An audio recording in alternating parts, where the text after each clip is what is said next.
সরকারে থাকাকালীনও দুর্নীতির একাধিক অভিযোগ উঠেছিল, আর এবার বিরোধী হয়েও জালিয়াতি। সই জালিয়াতির পর্দা ফাঁস হলো এবং জানিয়ে মুখ পড়ল তৃণমূল কংগ্রেসের। আর এই সই জালিয়াতি নিয়ে সরব হতেই দুই বিধায়ককে বহিষ্কার করল দল।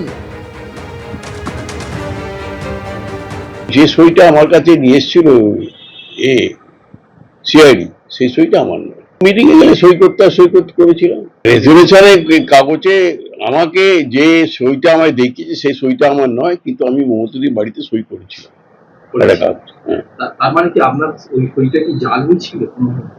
আপনার কি আমার সই না মানে তার মানে অন্য কেউ করেছে, ইনকোয়ারিতে সহযোগিতা করবো।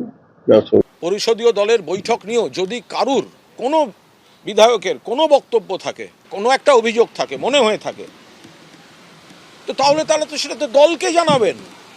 1 মাস হয়নি, রেজাল্ট বেরোয়নি, তার মধ্যে দলের বৈঠকে থেকে কে কি ভুল মনে করলো, সেটা আদৌ ভুল নাকি ভুল নয়, সেটা সরকার পক্ষকে চিঠি দিয়ে জানাচ্ছে। এটা হতে পারে কখনো? দলের পরিষদীয় দলের যদি ওনাদের মনে হতো যে কোনো গ্রস ইরেগুলারিটি চলছে, ওনারা যদি দলকে বলে তারপর সুরাহা না পেতেন, ওনারা যে কোনো তদন্ত চাইতেন, তাদের ব্যাপার। কিন্তু দলকে বলার বদলে প্রথমেই সরকার পক্ষের কাছে ভালো সাজতে যাওয়া, যে দল জেতালো, যে দল বিধানসভায় পাঠালো, যে নেত্রীর দেওয়া টিকিট নিয়ে জিতলেন, প্রথম দিনের মিটিংয়ের পর এত বড় বিশ্বাসঘাতকতা, এটা হতে পারে না।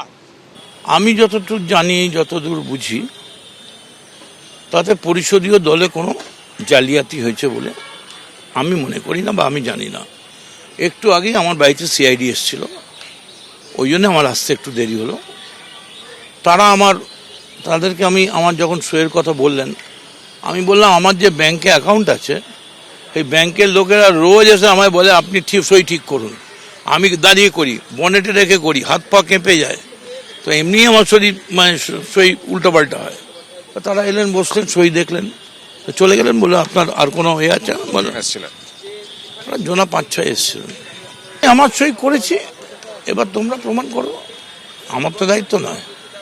কোথাও কি সংসদীয় দল, আজকে দুজনকে আপনারা বহিষ্কার করলেন বা আপনার দল বহিষ্কার করলো, কোথায় কি সংসদীয় দলটাকে ভেঙে ফেলার চেষ্টা হচ্ছে বা ভাঙা হয়ে যাচ্ছে? এখন ভাঙার চেষ্টা কেউ করতেই পারে, কয়েকজন করছে, কেউ হোটেলে, কারোর বাড়িতে, কোনো বিধায়কের বাড়িতে, কোথাও রুবির পাশে হোটেলে মিটিং করছে। সব খবরই তো আমাদের এসে গেছে।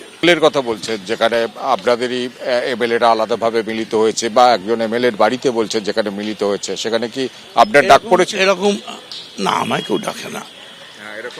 এরকম আমাদের কাছে খবর এসছে, 2-1 এমএলএ গেছে, তারাও না বুঝেই গেছে, তারা ভেবেছে পার্টির মিটিং হচ্ছে।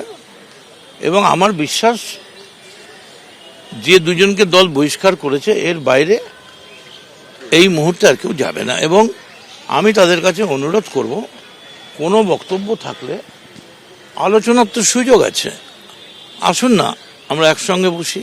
এবিপি আনন্দ, এগিয়ে থাকে, এগিয়ে রাখে।